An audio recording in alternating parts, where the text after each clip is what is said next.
हार्दिक स्वागत और अभिनंदन है। वैसे तो ये सब्जेक्ट रहा है और आज का जो विषय है हमारा बड़ा ही इम्पोर्टेंट विषय है। आज हम बात करेंगे मनोविज्ञान के ऊपर, हमारी साइकोलॉजी के ऊपर। नंबर्स हमारी साइकोलॉजी के बारे में हमें बहुत कुछ पता है और मैं आपसे ये वादा करता हूँ कि आज जो मैं यहाँ पर बताऊँगा आप उसको अगर आप अपनी डेट ऑफ बर्थ के ऊपर प्रेजेंट में भी लगाएंगे, बैठे बैठे भी लगाएंगे, तो आपको लगेगा कि शायद ये मेरे बारे में हो। जितने भी लोग यहाँ बैठे हैं वो सब ये महसूस करेंगे कि आज ये सिर्फ मेरे बारे में ही बोल रहा है। नंबर्स एंड साइकोलॉजी, अंक और मनोविज्ञान हमारा आज का विषय है।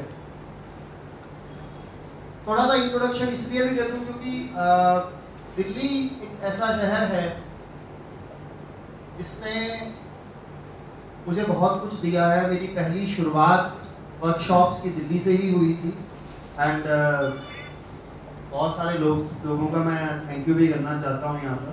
आज यहाँ पर एक बार फिर से हम सब लोग इकट्ठे हुए हैं, सो स्पेशल थैंक्स मेरा है ऋषि सिंह जी को, जिन्होंने पहली बार मुझे दिल्ली में सपोर्ट किया था, और साथ में बलबीर कौर जी को। और फर्स्ट टाइम जब मैं दिल्ली में आया था 2018-19 फरवरी 2018 में मेरी पहली वर्कशॉप थी और जिनकी वर्कशॉप में मुझे बोलने का मौका मिला था first time, doctor Lalit Pant ji भी हमारे साथ हैं, हम इनका भी स्वागत करते हैं। इसके अलावा मैं थैंक्स करता हूं चंचल जी का, जिन्होंने इस वर्कशॉप को ऑर्गेनाइज करने में पूरा कोऑपरेशन हमें दिया है। और साथ में रोहित बैठे हुए हैं वहाँ पर, तो रोहित ने भी मुझे कल पूरा कोऑपरेशन किया है। ये पूरा अरेंजमेंट जो है चंचल जी और रोहित ने किया है। और आप सभी का भी बहुत बहुत स्वागत और अभिनंदन है आज की इस वर्कशॉप के। बहुत सारे लोग मुझे ऑलरेडी यहाँ पर जानते हैं, बहुत सारे लोगों ने मुझे यूट्यूब पर सुना हुआ है। आज मैं बहुत खुशकिस्मत हूँ कि आप सब मेरे सामने हैं और मैं आप सबसे इंटरेक्शन करूँगा। तो चलिए हम बात करते हैं नंबरों के बारे में। समय 10 बजे होना था, 11:15 हो चुके हैं ऑलरेडी। हम लोग काफ़ी डिले में हैं, तो ज़्यादा समय ना करते हुए मैं मंच पर आता हूं और डायरेक्टली अपने प्रोजेक्ट को सामने लेके आता हूं। हम नंबरों के बारे में बात करने जा रहे हैं। मैं आपसे रिक्वेस्ट ये करूंगा कि अपनी कॉपी पे आप खोल लीजिएगा। किताबों में बहुत सारी बातें लिखी हुई हैं। न्यूमरोलॉजी बहुत प्रकार की होती है। जितने प्रकार की न्यूमरोलॉजी होती है वो शायद सबको पता भी नहीं। पता है किसी को कितने प्रकार की न्यूमरोलॉजी के पैटर्न कितने होते हैं? न्यूमरोलॉजी में कितने पैटर्न होते हैं, किसी को पता है?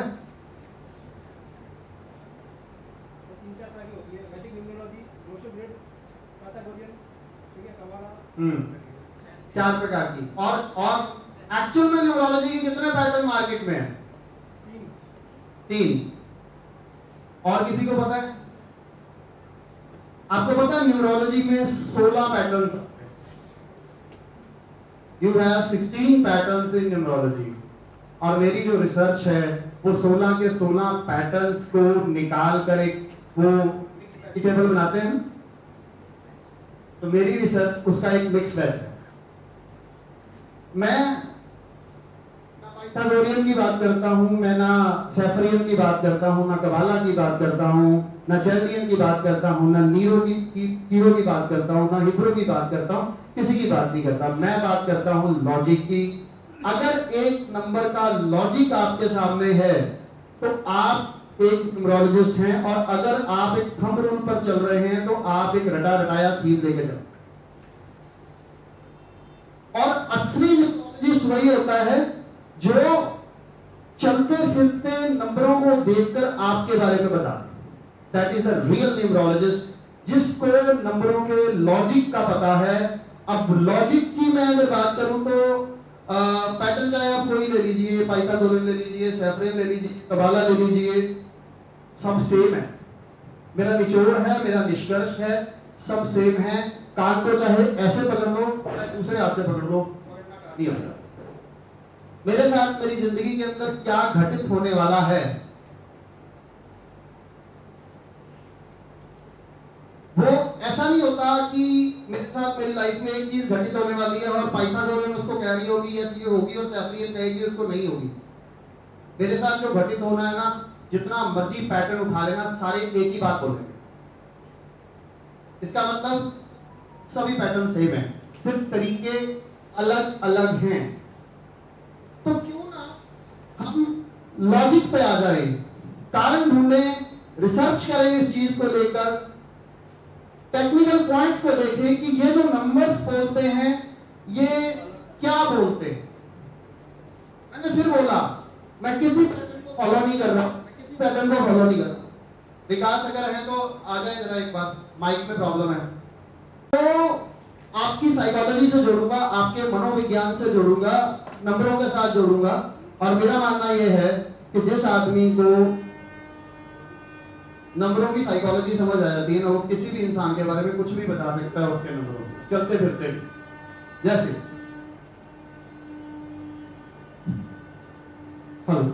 जैसे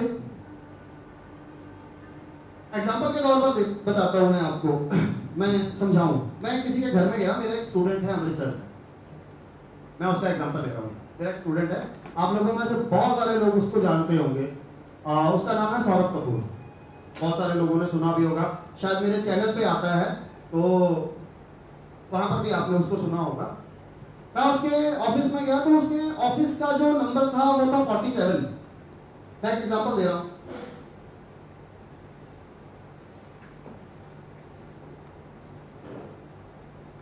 नंबर ये देखिए था, उसके ऑफिस का नंबर था 47A/15।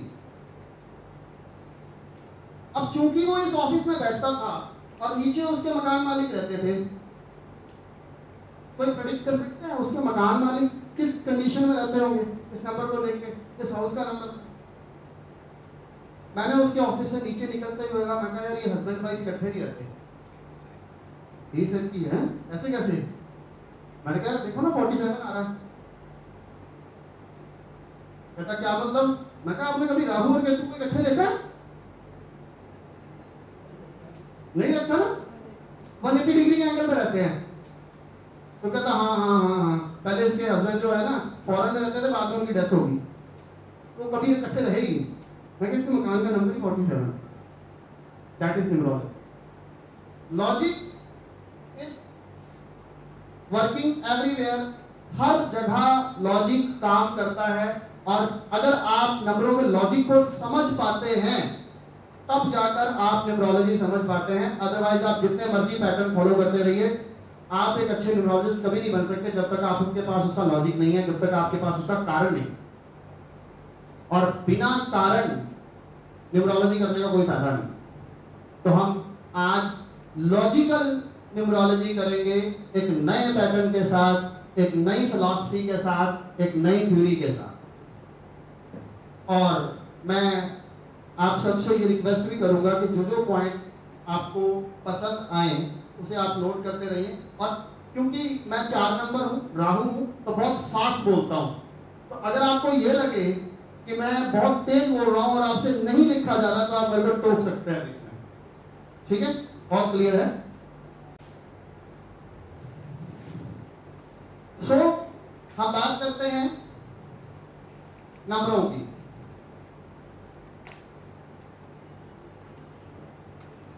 मैं कोई आज मूलांक और भाग्यांक नहीं बताने वाला आपको, मैं पहले बता रहा हूँ। सबने पढ़ा हुआ और नहीं पढ़ा हुआ तो मेरे YouTube चैनल पे चले जाना, सब कुछ पता लग जाएगा। बहुत बड़ी सीक्वेंस सीरीज मैंने यहाँ पे सब कुछ दे रखा है मैंने वहाँ पे। मैं कोई आपको लॉजिक नहीं, मैं आपको कोई मूलांक कोई भाग्यांक नहीं बताने वाला हूँ। मूलांक भाग्यांक सबको पता है क्या होते हैं क्या नहीं पता। आज मैं आपको बताने वाला हूँ आपकी डेट ऑफ बर्थ के लॉजिक्स। ये मैंने एक छोटा सा बर्थ चार्ट बनाया है, ये छोटे से 9 कॉलम्स बनाए हैं, आप इसको बना सकते हैं। इसमें आप नंबर भर लीजिए, 1 2 3 4 5 6 7 8 9। ये मैंने बड़ी सीक्वेंस में लगा दिए हैं। कोई अब उसको ये कह देगा कि यार ये तो लोशू प्रिंट जैसा है। ये लोशो ब्रिज नहीं है, मैं आपको पहले बता रहा हूं। सो कोई कंफ्यूजन नहीं है इसमें, बहुत सीधा सा है। मैंने 1 से 3 तक सीक्वेंस शुरू की है, 4 से 6 तक की है, 7 से 9 तक शुरू की है। अब आपको ये देखना है, आप अपनी अपनी डेट ऑफ बर्थ के ऊपर इसको अप्लाई करेंगे, लेकिन थोड़ी देर बाद। पहले मैं इसका आपको रीजन बता दूं, मैं कारण समझा दूं, लॉजिक समझा दूं, उसके बाद आप इसको समझेंगे। देखिए, आपसे बात भी करता रहूंगा बीच बीच में। क्या हुआ?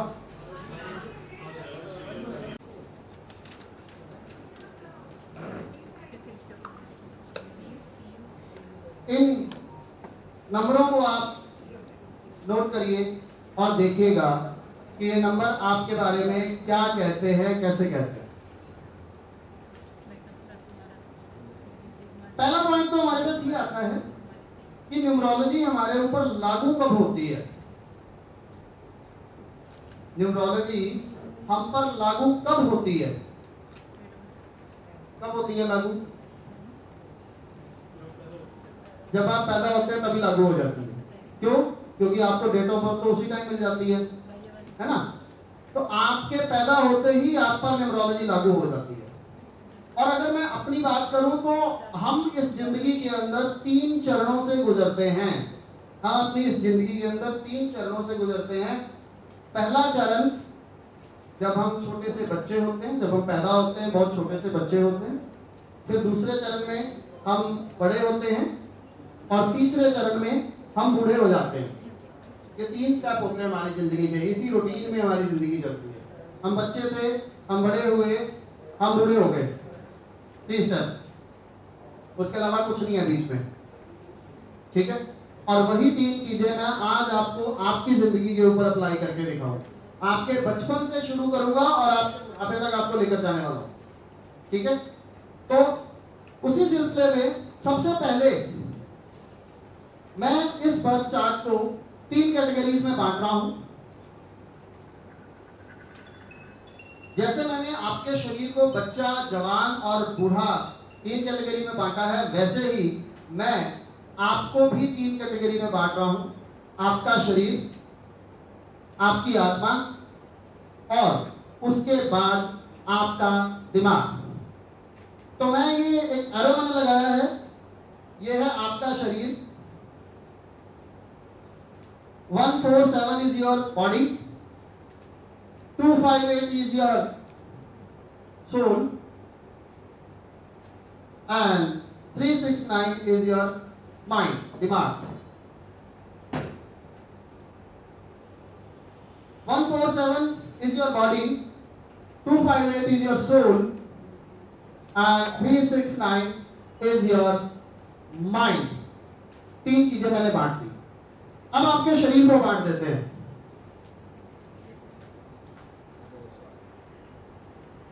1 2 3 ये बच्चा है।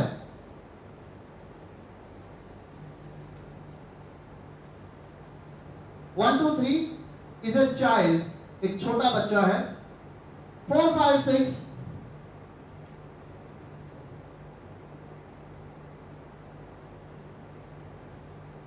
आपकी जवानी वाला पार्ट है, और 7 8 एंड 9 ये आपके बुढ़ापे वाला पार्ट। अब मैं पूरा कुछ अकॉर्डिंग टू माय रिसर्च इन्हीं चीजों के अंदर समेट दूंगा।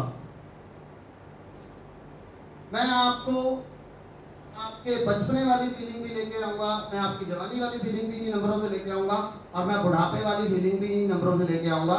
शरीर भी दिखाऊंगा, आत्मा भी दिखाऊंगा और दिमाग भी दिखाऊंगा। सब कुछ इन्हीं नंबरों में दिखाऊंगा मैं आज। सबसे पहले मैं बात करता हूं नंबर 1 के बारे में।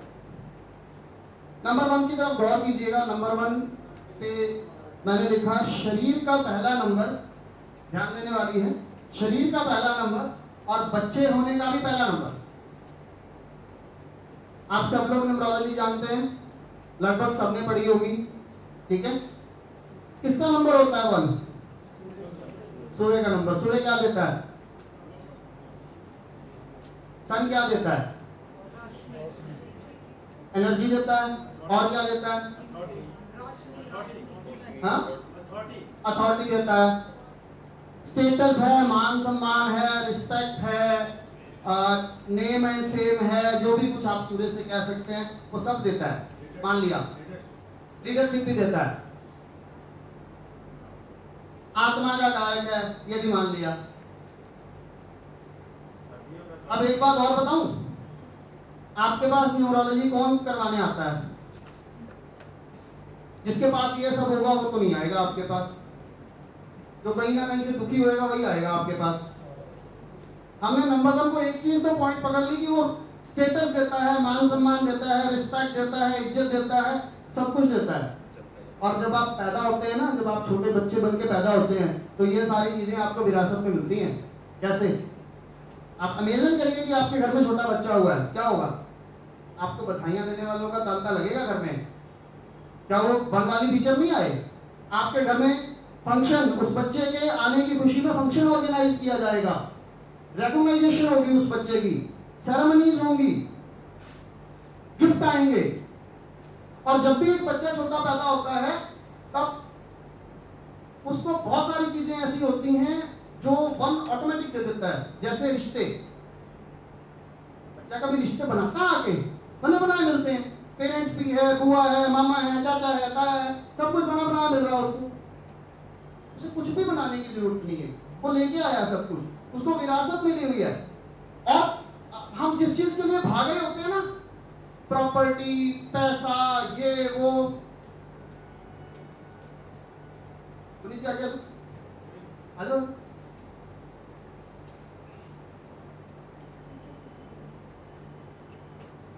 अगर पीछे गर्मी लग रही हो क्योंकि एसी बंद हो गया हो तो फैन हम चला सकते हैं, वहां से फ्रिजेस हैं। तो मैं बात कर रहा था एक बच्चा जिसके पीछे हम भागते हैं, पैसे के पीछे, प्रॉपर्टी के पीछे। एक बच्चे को जरूरत ही नहीं होती, उसको सब कुछ मिलता है, पैदा होते ही। क्यों? अरे भाई, उसकी जो प्रॉपर्टी, उसके फादर की जो प्रॉपर्टी थी, उसका वो उत्तराधिकारी होकर पैदा हुआ है, उसको तो बड़ी बनाई मिल गई। उसके पेरेंट्स की प्रॉपर्टी किसकी है? उसी की है, उसका तो जन्मजात अधिकार हो गया पैदा होते ही। तो फिर सूर्य वाले सारे गुण उसको पैदा होते ही मिल गए एक बच्चे को। कभी आप इस चीज के ऊपर एनालाइज करिएगा कि एक छोटा बच्चा जब भी पैदा होता है उसको सूर्य के सारे गुण मिल जाते हैं, टोटली गुड। लेकिन एक चीज उस बच्चे के पास नहीं है जो हर एक नंबर वाले को तंग कर। क्या क्या नहीं है उसके पास? उस बच्चे के पास सब कुछ है सूर्य वाला, क्या नहीं है? क्या परमात्मा ने उस छोटे बच्चे को बोलने की अथॉरिटी दी है? नहीं दी। उस छोटे बच्चे को बोलने की अथॉरिटी नहीं मिली है। अब उसको छोटे बच्चे को बोलने की अथॉरिटी नहीं मिली है तो उसके पेट में अगर दर्द हो रहा हो तो वो कैसे बताएगा? नहीं बता सकता, नहीं बता सकता ना। इसका मतलब उसके दिल की भावनाएं, उसके दिल की फीलिंग्स, उसके इमोशंस वो बता ही नहीं सकता किसी को। और अगर वो रो के बताएगा तो हम उसे समझ नहीं पाते हैं, क्योंकि हमें पता ही नहीं क्या कहना चाह रहा है वो। हम समझ नहीं पाते क्योंकि आज का जो कलयुग है ना, उसमें जब तक आप अपनी बात दमदार तरीके से लोगों के बीच में नहीं रखोगे ना, आपको कोई नहीं समझ सकता। आपकी फीलिंग्स को समझने वाला आज की दुनिया में कोई नहीं है, एंड दैट इज ट्रू। तो जब छोटा बच्चा रोता है, उसके पेट में दर्द हो रहा, तो हम क्या करते हैं उस कंडीशन में? उसको उठाएंगे, बाहर लेके जाएंगे, घुमाएंगे, टॉफी दिलवाने की कोशिश करेंगे, खुश करने की कोशिश करेंगे। एटमॉस्फेयर, वो देख उगाड़ी जा रही है, ये देख रैट, वो देख, लेकिन वो कह क्या रहा है? उसके पेट में दर्द हो रहा है, हम उस चीज को समझ नहीं पा रहे। और मैं आपको, कोई ऐसा बंदा है जिसका जन्म 1 तारीख को, 10 तारीख को, 19 तारीख को या 28 तारीख को हुआ है?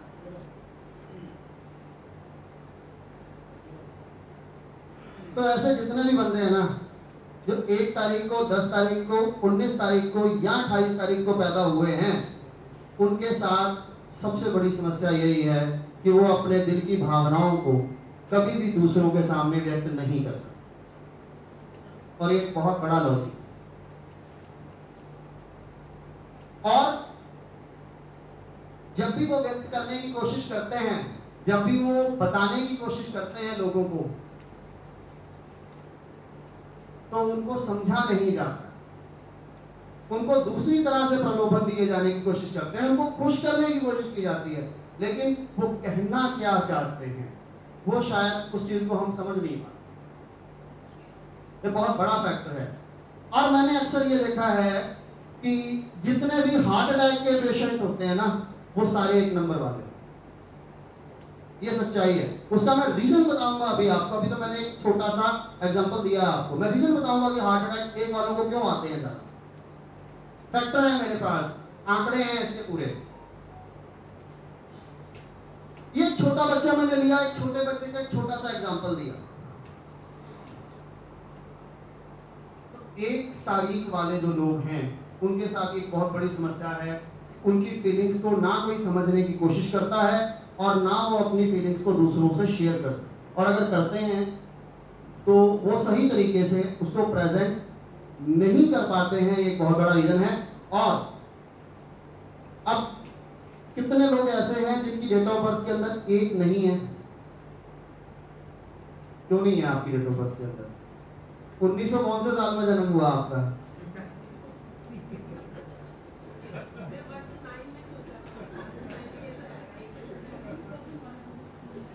जितने भी लोग 2000 के बाद पैदा हुए हैं ना, जितने भी लोग 2000 के बाद पैदा हुए हैं, वो सारे इस कैटेगरी में आते हैं। क्योंकि हो सकता है उसमें 1 ना हो, लेकिन 1900 से पहले जितने भी लोग पैदा हुए हैं, सबके पास 1 है, सबके पास 1 है। अब पॉइंट इज दैट कि मैंने कहा कि 1 तारीख वाले लोगों के साथ ऐसी इंसिडेंट उनकी लाइफ में होता है, और जिनके पास 1 हो ही ना, डेट ऑफ बर्थ में ही 1 ना हो, देन तो क्या होगा?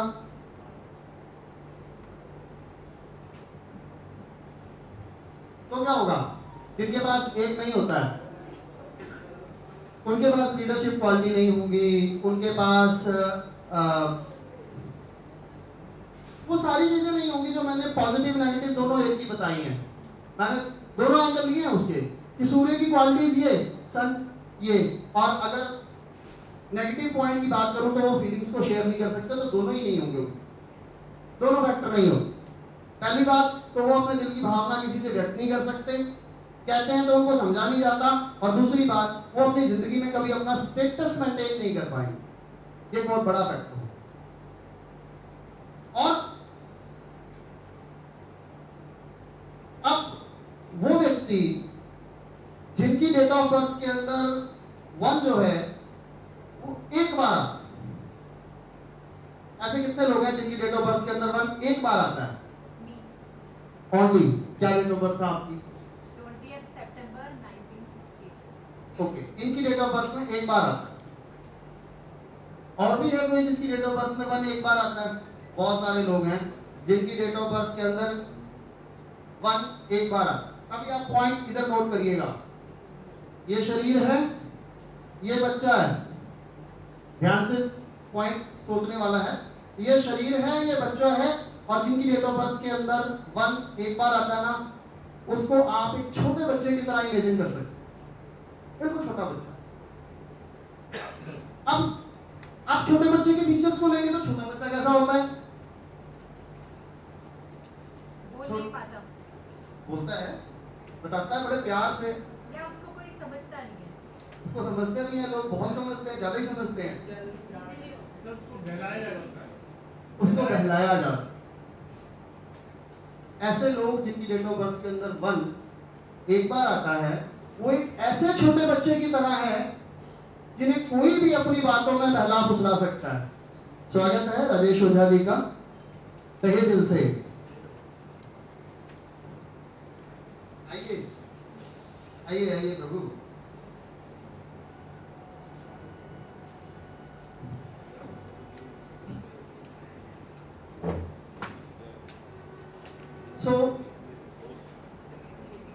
हम बात कर रहे हैं छोटे बच्चे की।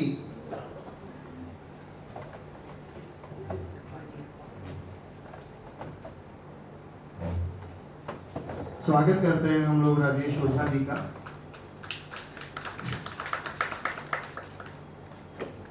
वापस बोर्ड पर आ जाते हैं।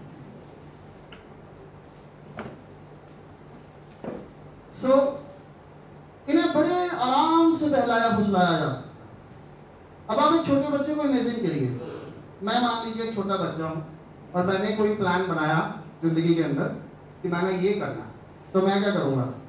छोटे बच्चे ना बड़े मासूम होते हैं, ठीक है?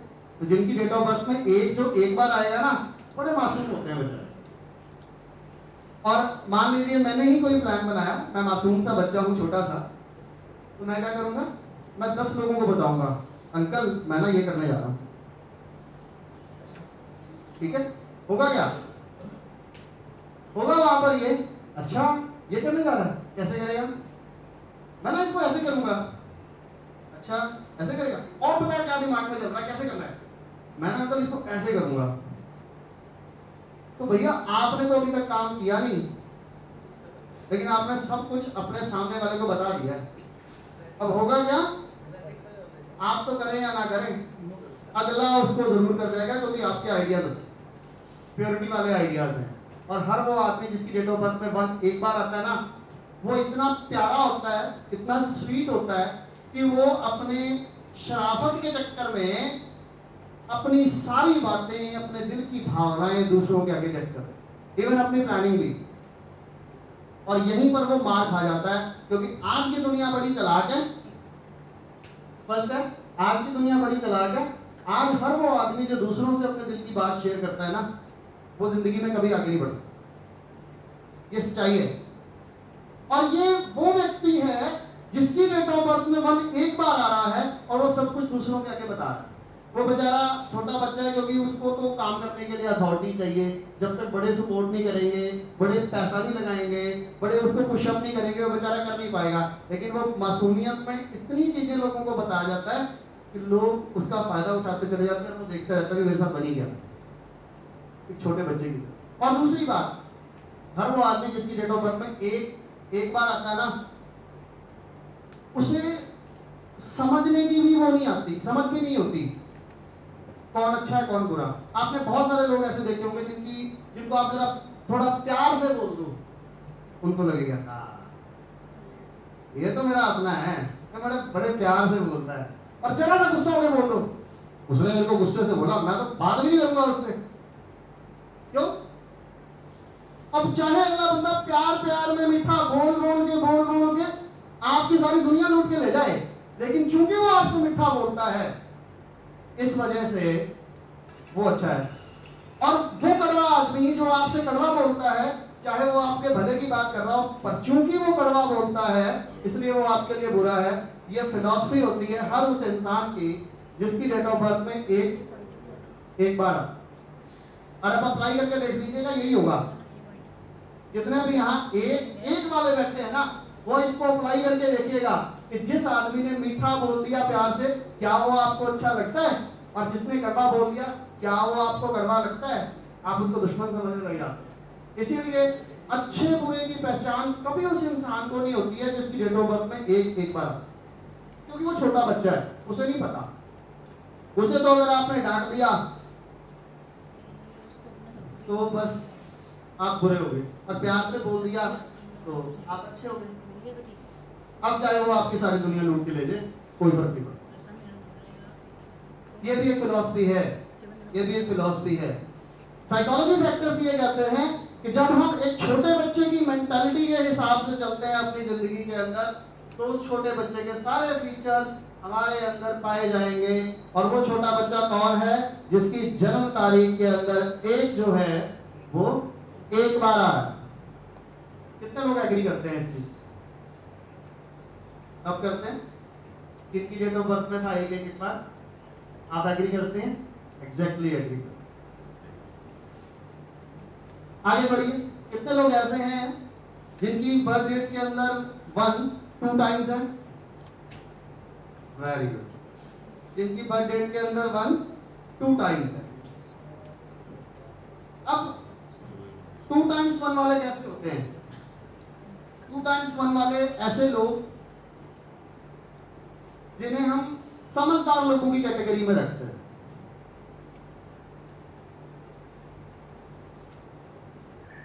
जिन्हें हम समझदार लोगों की कैटेगरी में रखते हैं। एक्चुअली